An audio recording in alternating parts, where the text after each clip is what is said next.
ವಿಜಯನಗರದಲ್ಲಿ ಒಂದು ಸಭೆಯನ್ನು ಮಾಡ್ತೀವಿ.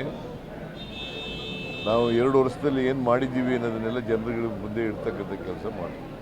APSL ಇರಲಿ, ಮೊದಲು ಮಾದಾಯಿಗೆ ಕೊಡಿಸುವಂತ ಜೋಶಿ ಗೊತ್ತಾ ಇರ್ತಾರಲ್ಲ, ನೀವು ಮಾದಾಯಿ ಕೇಳೋದೇ ಇಲ್ವಾ? 10 ಗ್ರಾಂ ಖರೀದಿಗೆ 1000 ರೂಪಾಯಿ ವಿನಾಯಿತಿ, ಮತ್ತೆ ವೇಸ್ಟೇಜ್ ಮೇಲೆ 10ರಷ್ಟು ರಿಯಾಯಿತಿ. ಮನು ಜುವೆಲರ್ಸ್, ಕೋಪಿಕರ್ ರಸ್ತೆ, ಹುಬ್ಬಳ್ಳಿ. ಮಾದಾಯಿ ಇದು ಏನು ಕೇಳಲ್ವೇನ್ರಿ? ಏನು ಹೇಳ್ತಾರೆ? ಎನ್ವೈರನ್ಮೆಂಟ್ ಕ್ಲಿಯರೆನ್ಸ್ ಕೊಡೋರು ಯಾರು?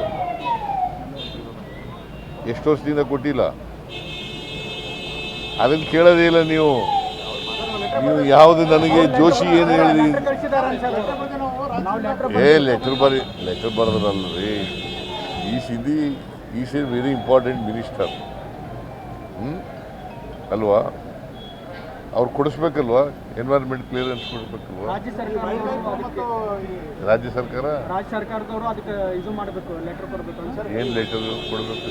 ಎಷ್ಟು ಮನವಿ ಮಾಡಿದ್ದೀವಿ ನಾವು, ಹೋಗಿ ಲೆಟರ್ ಕೊಟ್ಟಿದ್ದೀವಿ, ಮನವಿ ಮಾಡಿದ್ದೀವಿ. ನಾನು ಹೋಗಿದ್ದೀನಿ, DK ಶಿವಕುಮಾರ್ ಹೋಗಿದ್ದಾರೆ, ಎಷ್ಟು ಸಾರಿ ಹೋಗಿದ್ದೀವಿ. ಆಲ್ ಪಾರ್ಟಿ ಮೀಟಿಂಗ್ ಕರೆಯೋದು ಒಂದು ಭಾಗ, ನಾಳೆ ಕರಿತೀವಿ, ಅದು ಬೇರೆ ವಿಚಾರ.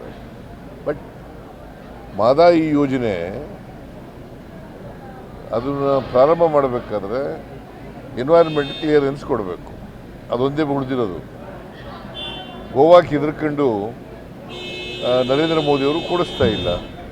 ಪ್ರಹ್ಲಾದ್ ಜೋಶಿಯವರು ಮಾತಾಡಲ್ಲ ಅಲ್ಲಿ.